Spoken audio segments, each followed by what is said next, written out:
இப்போ பார்த்தீங்கன்னாக்கா செயல் வீரர் மேலே இந்த கேஸ்லாம் போயிட்டுருக்குங்க. டிரான்ஸ்போர்ட் ரூரல் கேஸ் ஒன்று பெண்டிங்கில் இருக்குது.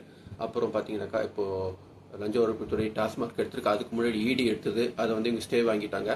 அதுக்கப்புறம் ஆஸ் யூஷுவல் இந்த குதிரை பேரமும் போயிட்டுருக்குங்க. அவர் என்ன சொல்ல வராரு, என் மேலே எந்த தப்பும் இல்லை, என்னை தேவையில்லாமல் கார்னர் பண்ணுறாங்கன்னு அவரோட இது. ஏன்னா அதை தாண்டி இவங்க ஸ்டேட் வந்து லஞ்ச ஒழிப்புத்துறை கோர்ட்டில் போய் இங்கே ஃபஸ்ட்டு எஃப்ஐஆர் அவர் தான் ஃபஸ்ட்டு அக்யூஸ்டாக கன்ஃபார்ம் பண்ணி ஹைகோர்ட்டில் வந்துட்டு ப்ரொசீட் பண்ணுறாங்க. அவருக்கு இது பண்ணுறதுக்கு அரெஸ்ட் பண்ணுறதுக்கு இவர் முன்ஜாமீன் கேட்டு போகிறாரு. ஹைகோர்ட்டு இல்லை இவருக்கு முன்ஜாமீன் கொடுத்தாக்கா இதை சாட்சிகளை கலைச்சிடாரு இவங்க சொல்கிறாங்க. ஆனால் அவர் வந்து சுப்ரீம் கோர்ட்டுக்கு போயிடுறாரு. சுப்ரீம் கோர்ட்டில் பெரிய பெரிய வக்கீல் கபில் சிபில் மாதிரி ஒரு பெரிய பெரிய வக்கீல் வச்சு மூவ் பண்ணுறாங்க. ஃபர்ஸ்ட் ஹாஃபில் வந்துட்டு எடுத்த ஒரு ஜட்ஜி இல்லை என்னால் இப்போ இது பண்ண முடியாதுன்னு சொல்லிட்டு அடுத்த ஆஃப்டர்நூன் வேற ஒரு ஜட்ஜி கிட்ட போயிட்டு அவர் வந்துடுறாருங்க. அவர் வந்தாலும் சரி, அவர் அடுத்த லெவலில் கேஸ் பண்ணிட்டு போனாலும் சரி, மக்கள் பார்த்துட்டு இருக்காங்க. மக்கள் மனசில் என்ன இருக்குன்றது எல்லாருக்கும் தெரியும்.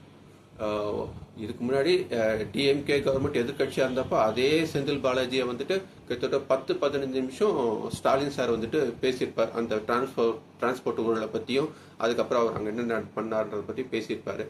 அதையும் மக்கள் பார்த்துட்டு தான் இருக்காங்க. அதுக்கப்புறம் இந்த ஆட்சி வந்துட்டு அதுக்கப்புறம் அவர் எப்படி செயல் வீரர் ஆனதும் மக்கள் பார்த்துட்டு தான் இருக்காங்க. அதே போல் ஆஸ் அ காமன் மேனாக நான் சொல்லிக்கிறது என்னன்னாக்கா, வர இடைத்தேர்தல் வருது, அதுக்கப்புறம் கவுன்சிலர் எலெக்ஷன்லாம் வருதுங்க. எந்த ஒரு காசுக்கும், ஏன்னா இடைத்தேர்தலாம் காசு தண்ணியாக வரும், ஃப்ளோ ஆகும் இந்த தேர்தலுக்காக. நீங்கள் மனசாட்சியோட, அதுவும் பெண்கள்கிட்டையும் ஜென்ஸுக்கிட்டையும் தாய்மார்கள்ட்டையும் நான் ஒரே ஒரு வேண்டுகோள் வைக்கிறேன். இதெல்லாம் நீங்களும் பார்த்துட்டு தான் இருக்கீங்க. உங்கள் மனசுக்கு எது ரைட்டுன்னு படுதோ அதை பேஸ் பண்ணி நீங்கள் ஓட்டு போட்டாக்காதான் இது ஆஸ் பர் டெமோக்ரஸி நல்ல ஆட்சி அமையும். இல்லை பணத்தை வச்சுக்கிட்டு எல்லாமே சாதிக்கலான்றவங்களோட இது கொஞ்சம் மட்டுப்படுங்க. அவங்களோட இது அடங்கும்னு நான் சொல்ல முடியாது, மட்டுப்படும். இதுதான் இந்த காமன் மேனோட அன்பான வேண்டுகோள். நன்றி, வணக்கம்.